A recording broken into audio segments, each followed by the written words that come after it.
Chapter 11, in which Phileas Fogg secures a curious means of conveyance at a fabulous price. The train had started punctually. Among the passengers were a number of officers, government officials, and opium and indigo merchants whose business called them to the eastern coast. Passepartout rode in the same carriage with his master, and a third passenger occupied a seat opposite to them. This was Sir Francis Cromarty, one of Mr. Fogg's whist partners on the Mongolia, now on his way to join his corps at Benares. Sir Francis was a tall, fair man of 50 who had greatly distinguished himself in the last Sepoy revolt. He made India his home, only paying brief visits to England at rare intervals, and was almost as familiar as a native with the customs, history and character of India and its people. But Phileas Fogg, who was not travelling but only describing a circumference, took no pains to inquire into these subjects. He was a solid body, traversing an orbit round the terrestrial globe according to the laws of rational mechanics. He was at this moment calculating in his mind the number of hours spent since his departure from London, and, had it been in his nature to make a useless demonstration, would have rubbed his hands for satisfaction. Sir Francis Cromarty had observed the oddity of his travelling companion, although the only opportunity he had for studying him had been while he was dealing the cards and between two rubbers, and questioned himself whether a human heart really beat beneath the cold exterior, and whether Phileas Fogg had any sense of the beauties of nature. The Brigadier General was free to mentally confess that, of all the eccentric persons he had ever met, none was comparable to this product of the exact sciences. Phileas Fogg had not concealed from Sir Francis his design of going round the world, nor the circumstances under which he set out, and the General only saw in the wager a useless eccentricity and a lack of sound common sense. In the way this strange gentleman was going on, he would leave the world without having done any good to himself or anybody else. An hour after leaving Bombay, the train had passed the viaducts and the island of Salsette and had got into the open country. At Kalyan they reached the junction of the branch line, which descends towards southeastern India by Kandalur and Poona, and passing Palwal they entered the defiles of the mountains with their basalt bases and their summits crowned with thick and verdant forests. Phileas Fogg and Sir Francis Cromarty exchanged a few words from time to time, and now Sir Francis, reviving the conversation, observed, "Some years ago, Mr. Fogg, you would have met with a delay at this point, which would probably have lost you your wager." "How so, Sir Francis?" "Because the railway stopped at the base of these mountains, which the passengers were obliged to cross in palanquins or on ponies to Kandalur on the other side." "Such a delay would not have deranged my plans in the least," said Mr. Fogg. "I have constantly foreseen the likelihood of certain obstacles." "But, Mr. Fogg," pursued Sir Francis, "you run the risk of having some difficulty about this worthy fellow's adventure at the pagoda." Passepartout, his feet comfortably wrapped in his travelling blanket, was sound asleep, and did not dream that anybody was talking about him. "The government is very severe upon that kind of offence. It takes particular care that the religious customs of the Indians should be respected, and if your servant were caught—" "Very well, Sir Francis," replied Mr. Fogg. "If he had been caught, he would have been condemned and punished, and then would have quietly returned to Europe. I don't see how this affair could have delayed his master." The conversation fell again. During the night the train left the mountains behind and passed Nasik, and the next day proceeded over the flat, well-cultivated country of the Khandesh, with its struggling villages above which rose the minarets of the pagodas. This fertile territory is watered by numerous small rivers and limpid streams, mostly tributaries of the Godavari. Passepartout, on walking and looking out, could not realise that he was actually crossing India in a railway train. The locomotive, guided by an English engineer and fed with English coal, threw out its smoke upon cotton, coffee, nutmeg, clove and pepper plantations, while the steam curled in spirals around groups of palm trees, in the midst of which were seen picturesque bungalows, viharis, a sort of abandoned monasteries, and marvellous temples enriched by the exhaustless ornamentation of Indian architecture. Then they came upon vast tracts extending to the horizon, with jungles inhabited by snakes and tigers which fled at the noise of the train, succeeded by forests penetrated by the railway, and still haunted by elephants which, with pensive eyes, gazed at the train as it passed. The travellers crossed beyond Milgom, the fatal country so often stained with blood by the sectaries of the goddess Kali. Not far off rose Ellora, with its graceful pagodas, and the famous Aurangabad, capital of the ferocious Aurangzeb, now the chief town of one of the detached provinces of the kingdom of the Nizam. It was thereabouts that Feringhea, the Thuggee chief, king of the Stranglers, held his sway. These ruffians, united by a secret bond, strangled victims of every age in honour of the goddess Death, without ever shedding blood. There was a period when this part of the country could scarcely be travelled over without corpses being found in every direction. The English government had succeeded in greatly diminishing these murders, though the Thuggees still exist and pursue the exercise of their horrible rights. At 12:30 the train stopped at Burhanpur, where Passepartout was able to purchase some Indian slippers ornamented with false pearls, in which, with evident vanity, he proceeded to encase his feet. The travellers made a hasty breakfast and started off for Ashagar, after skirting for a little the banks of the small river Tapti, which empties into the Gulf of Cambrai near Surat. Passepartout was now plunged into absorbing reverie. Up to his arrival at Bombay, he had entertained hopes that their journey would end there.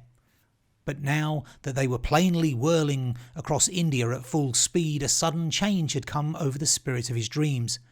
His old vagabond nature returned to him. The fantastic ideas of his youth once more took possession of him. He came to regard his master's project as intended in good earnest, believed in the reality of the bet, and therefore in the tour of the world and the necessity of making it without fail within the designated period. Already he began to worry about possible delays and accidents which might happen on the way. He recognised himself as being personally interested in the wager, and trembled at the thought he might have been the means of losing it by his unpardonable folly of the night before.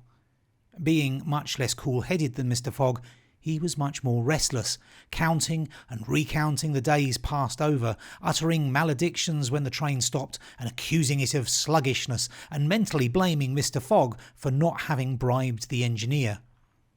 The worthy fellow was ignorant that, while it was possible by such means to hasten the rate of a steamer, it could not be done on the railway. The train entered the defiles of the Sukpur mountains, which separate the Khandesh from Bundelkhand towards evening. The next day Sir Francis Cromarty asked Passepartout what time it was, to which, on consulting his watch, he replied that it was 3 a.m. This famous timepiece, always regulated on the Greenwich meridian, which was now some 77 degrees westward, was at least 4 hours slow.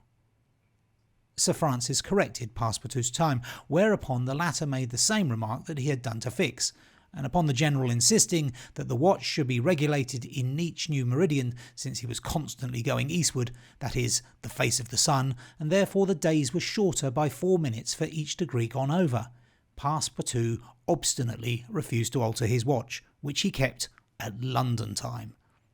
It was an innocent delusion which could harm no one. The train stopped at 8 o'clock in the midst of a glade some 15 miles beyond Rothal, where there were several bungalows and workmen's cabins. The conductor, passing along the carriages, shouted, "Passengers will get out here." Phileas Fogg looked at Sir Francis Cromarty for an explanation, but the general could not tell what meant a halt in the midst of this forest of dates and acacias. Passepartout, not less surprised, rushed out and speedily returned, crying, "Monsieur, no more railway." What do you mean? asked Sir Francis. I mean to say that the train isn't going on." The general at once stepped out, while Phileas Fogg calmly followed him, and they proceeded together to the conductor. "Where are we?" asked Sir Francis. "At the hamlet of Colby."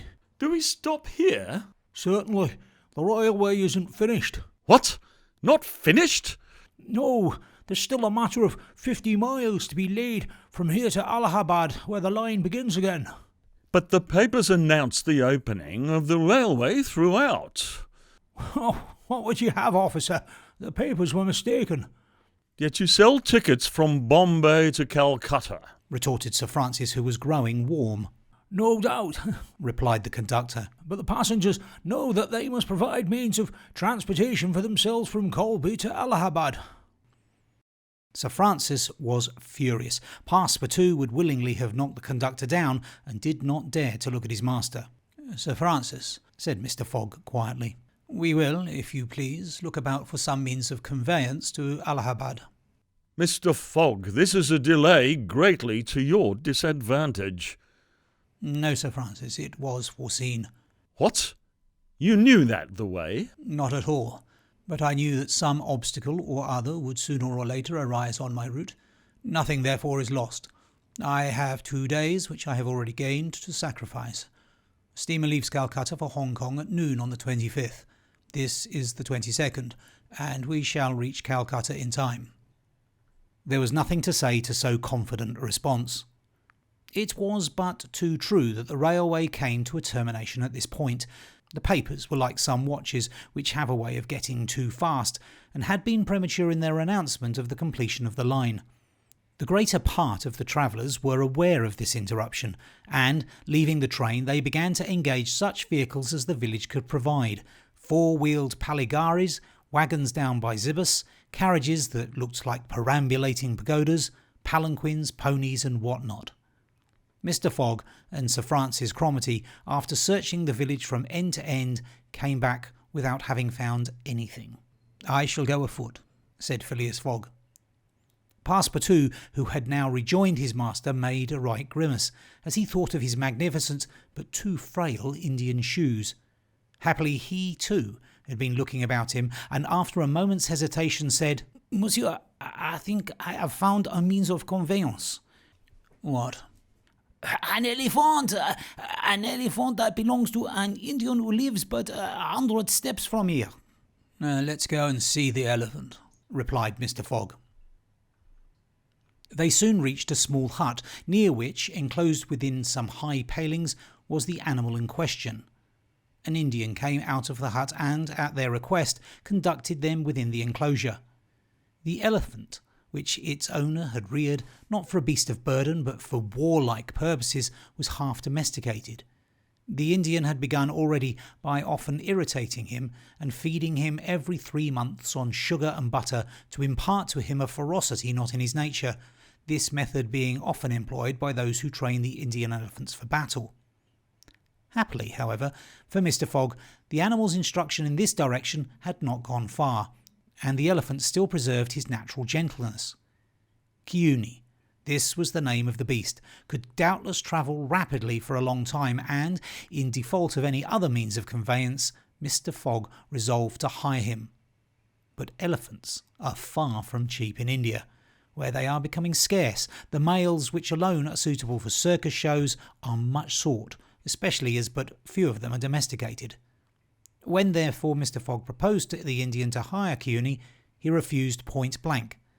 Mr. Fogg persisted, offering the excessive sum of £10 an hour for the loan of the beast to Allahabad.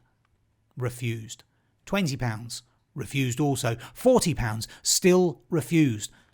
Passepartout jumped at each advance, but the Indian declined to be tempted. Yet the offer was an alluring one, for, supposing it took the elephant 15 hours to reach Allahabad, his owner would receive no less than £600 sterling.